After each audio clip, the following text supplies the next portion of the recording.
महाराष्ट्राच्या राजकारणात पक्षांतर ही काही नवीन बाब नाही. मात्र प्रत्येक वेळी पक्षांतरामागे केवळ पक्ष बदलण्याचा निर्णय नसतो, तर त्यामागे बदलत्या राजकीय परिस्थितीचा, मतदारसंघाच्या अपेक्षांचा आणि भविष्यातील राजकीय समीकरणांचा सखोल विचार दडलेला असतो. यवतमाळ वाशिमचे खासदार श्री संजयभाऊ देशमुख यांनी अधिकृतपणे शिवसेना शिंदे गटामध्ये प्रवेश केल्याने मोठा राजकीय भूकंप आला असून राज्याच्या राजकीय वर्तुळात नव्या चर्चांना उधाण आले आहे. नमस्कार, मी अति तिंगळे आपलं सर्वांचंच माझ्या बोलमनामध्ये सहर्ष स्वागत करतो. श्री संजय देशमुख यांची ओळख केवळ एका पक्षाच्या नेत्यापुरती मर्यादित नाही.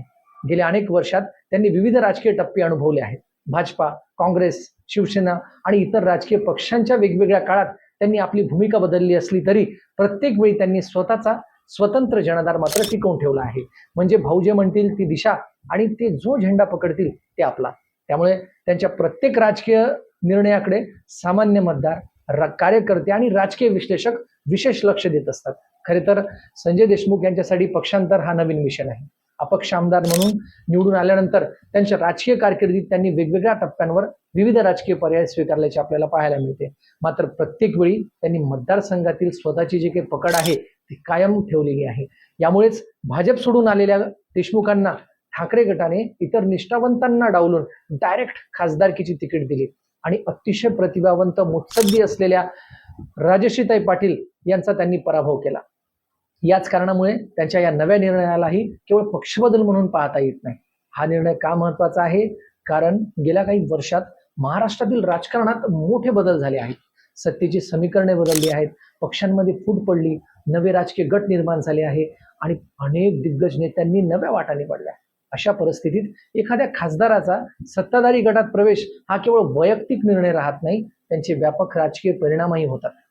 राजकीय विश्लेषकांचे असे मत आहे की मतदारसंघाच्या विकासासाठी मोठ्या प्रमाणावर निधी मिळवणे, विविध प्रकल्पांना गती देणे आणि प्रशासनाशी समन्वय साधणे हे सत्ताधारी पक्षात असताना तुलनेने अधिक सुलभ ठरते. त्यामुळे संजय देशमुख यांनी विकासाच्या दृष्टीने हा निर्णय घेतला असावा अशी चर्चा राजकीय वर्तुळात सुरू आहे.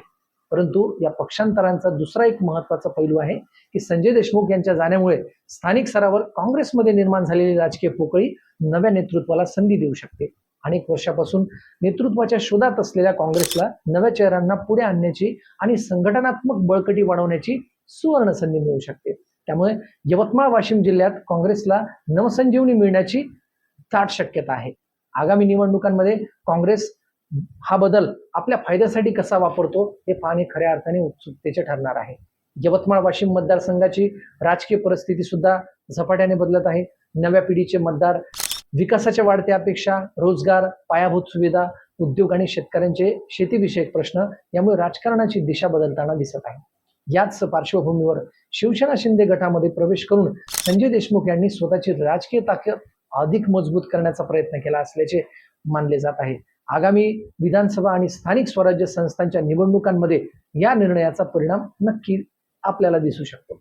विशेष बाब म्हणजे अनेक मतदारांचे असे मत आहे की पक्ष कोणताही असो, संजय देशमुख यांचा जनसंपर्क, लोकांशी असलेले घनिष्ठ नाते आणि मतदारसंघातील सक्रियता हेच त्यांचे खरे बळ आहे. त्यामुळे त्यांनी कोणता पक्ष निवडला यापेक्षा त्यांनी मतदारसंघासाठी काय केले आणि पुढे काय करणार आहेत याकडे जनतेचे अधिक लक्ष असणार आहे.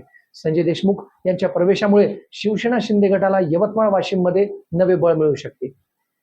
यवतमाळच्या राजकारणातील चाणक्य समजल्या जाणाऱ्या नामदार संजयभाऊ राठोड यांचे हात अधिक बळकट होऊ शकतात. स्थानिक राजकारणातील समीकरणे बदलू शकतात. अनेक कार्यकर्त्यांचे स्थलांतर, नव्या राजकीय आघाड्या आणि आगामी निवडणुकांसाठी नव्या रणनीती तयार होण्याची शक्यता आहे.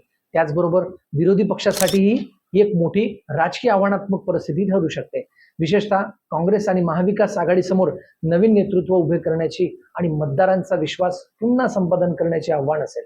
श्री संजयभाऊ देशमुख यांचा हा निर्णय केवळ राजकीय भविष्य अधिक सुरक्षित करण्यासाठी आहे का, की यवतमाळ वाशिमच्या विकासाला अधिक गती देण्यासाठी उचललेले एक धोरणात्मक पाऊल आहे?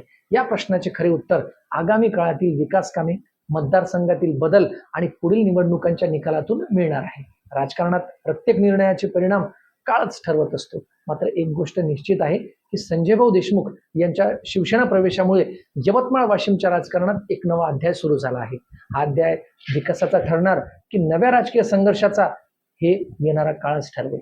पण एवढे मात्र नक्की, पक्ष बदलणे सोपे असते, पण जनतेचा विश्वास टिकवणे हीच खरी राजकीय परीक्षा असते आणि याच परीक्षेत यशस्वी होणारे नेतेच इतिहास घडवत असतात, यात शंका नाही.